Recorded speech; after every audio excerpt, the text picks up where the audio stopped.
يلا حلو ليه الحلوين سهل وسريع ومش مكلف كده وحاجة حلوة قوي بقى مكشكشة مفنكشة متنعكشة اهي احنا هنعمل الحلو السريع الجميل دوت كده زي ما انتوا شايفين. حاجة عسليات حلويات زيكم. يلا بينا بقى كده كان عندي لفة جلاش كده في التلاجة بقى طلعتها وانا بحب الجلاش البلدي مش جلاش المصانع. يعني ايه جلاش بلدي؟ يعني يكون جايبة جلاش من عند الراجل اللي بيعمل الكنافة والقطايف. تمام تمام. بصوا دول حتتين كده اخدتهم حطيتهم على جنب عشان كانت مقطوعة من النص. طب انت هتعملي ايه؟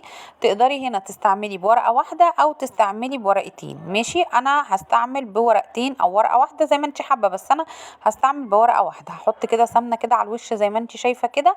ويلا بينا بقى بعد ما تحطي السمنة كده تجيبي رشة سكر من السكر العادي بتاعك اللي بتحلي بيه الشاي والقهوة يعني. تمام تمام. بصوا بقى بعد السمنة كده تحطي بقى رشة السكر كده. وهقولك تعملي ايه بقى. بصي، حاجة سهلة وسريعة ومش مكلفة. رشة السكر بتاعتنا اهي. ولفي المروحة الدنيا مروحة. يعني ايه لفي المروحة الدنيا مروحة؟ فاكرة زمان لما كنتي بتمسكي الورقة وتعمليها مروحة عشان تهوي بيها؟ اهو نفس الوضع هنا في الجلاش. هنلف المروحة كده بسم الله نسمي الله. حتى الحتة اللي مقطوعة دي هتتلف معانا مش هتقول لأ. اهو لفي المروحة كده زي ما انت شايفة كأنك بتعملي مروحة بتاعت زمان كده عشان تهوي بيها. بس احنا هنعملها ونروح بقى ايه نحطها فين؟ نحطها في الصينية بتاعتنا. كل ورقة كده تدهنيها سمنة وترشي عليها رشة من السكر وتروحي تحطيها فين؟ في الصينية بتاعتك. هنا بقى كده الصينية بتاعتنا بقى ونحط أول مروحة كده وهنكرر الحكاية تاني نفس الحكاية كده. هندهن الورقة ونحطها وزي ما قلتلك تقدري تعملي بورقتين. يعني بدل ورقة واحدة تقدري تستخدمي ورقتين. في حد سألني على البوتفور والغريبة. أنا هعمل بوتفور وغريبة بس مش دلوقتي لأن الولاد بالهنا والشفا يعني على قلوبهم بيخلصوه. دي أكتر حاجة بتخلص بسرعة هو البوتفور والغريبة.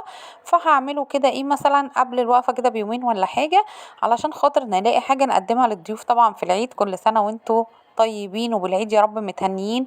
ويدخل العيد على أهل غزة وعلى أي دولة إسلامية فيها حرب يا رب بالخير واليمن والبركات عليهم ويفك كربهم إن شاء الله بإذن الله. بنفس الطريقة كده وهتحطي في الصينية واحدة واحدة وتحطي في الصينية. هنا بقى كده كوباية ونص من اللبن. طبعا أنا بستخدم لبن بخير وانتي لو عايزة تستخدمي لبن سايب استخدمي اللبن اللي يعني عندك استخدميه. ماشي. هنحط بقى في الدرق بتاعنا الصغير ده كوباية ونص من اللبن. طبعا انا عارفة قد ايه معيار اللبن بتاعي فمش هعاير بكوباية ولا حاجة. بس انت عايري بكوباية. خلاص كده هجيب السكر برضو العادي بتاعنا بتاع التومين بتاع اي حاجة ابيض غامق اي حاجة. وهنزل بثلاث معالق كبار كده على اللبن بتاعي كده زي ما انت شايفة.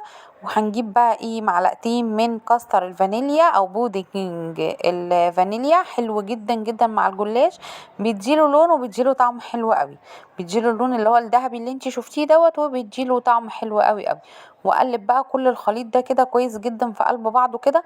صلي على الحبيب علشان خاطر قلبك يطيب. اللهم صلي وسلم وبارك عليك يا حبيبي يا رسول الله. طبعا ذكر ربنا سبحانه وتعالى طول ما احنا قاعدين سبحان الله والحمد لله ولا اله الا الله. طبعا ربنا سبحانه وتعالى بصوا بيفتح الابواب المقفوله كلها بذكرك بس لا اله الا الله. خلاص كده قلبنا كله كده على بعضه. نبتدي بقى ننزل كده على الخليط بتاعنا نشربه وندخله في الشبكه على نار متوسطه وما تعليش النار عليه. واول ما يستوي ان شاء الله ويطلع هوريه لكم على طول. اللهم بارك. ادي شكل الصينيه لما طلعت كده من الفرن حاجه بسم الله ما شاء الله. نبتدي ان احنا نقطعها زي ما انت عايزاها بقى قطع كبيره قطع صغيره زي ما انت حابه. هنا بقى كده زي ما انتوا شايفينها اللهم بارك لون ذهبي لون جميل حاجه حلوه قوي قوي قوي. بصوا تحفه بجد والطعم كمان حلو قوي قوي. وسكرها كده بيبقى معقول. وطبعا بنحليها باللبن. لو انت عايزه تستبدلي اللبن بالعسل مفيش اي مشكله خالص. يا رب طريقتها والفكره تكون عجبتكم ويا رب اكون عند حسن ظنكم. بصوا مش لازقه في الصينيه ها. ودي الشطاره بقى ان انت ما تخليهاش تلزق منك في الصينيه. انك ما تعليش النار عليها تخلي النار متوسطه على الحاجه اللي هي بتبقى خفيفه زي الجلاش كده. واقول لكم السلام عليكم.